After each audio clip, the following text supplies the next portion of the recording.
আওয়ামী লীগকে আর বাংলাদেশে ফিরতে দেওয়া হবে না, হবে না, হবে না। সুতরাং দিল্লি স্পষ্ট করে যাতে শুনে রাখে, যেমন করে দিল্লির গোলাম হাসিনাকে আমরা পালাইতে বাধ্য করেছি, দিল্লিকে তেমন করে আমরা রুখে দিবই দিব ইনশাআল্লাহ।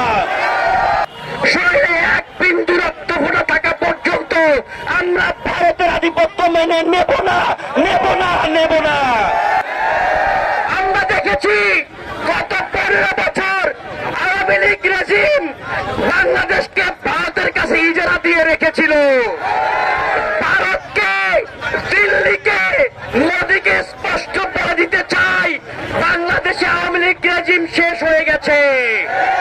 বাংলাদেশের মানুষ আজ একতাবদ্ধ হয়েছে, আওয়ামী লীগকে আর বাংলাদেশে ফিরতে দেওয়া হবে না, হবে না, হবে না।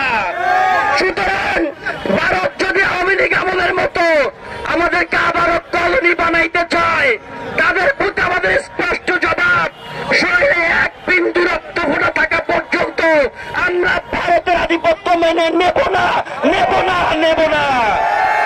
সুতরাং দিল্লি স্পষ্ট করে যাতে শুনে রাখে, যেমন করে দিল্লির গোলাম হাসিনাকে আমরা পালাইতে বাধ্য করেছি, দিল্লিকে তেমন করে আমরা রুখে দিবই দিব ইনশাআল্লাহ।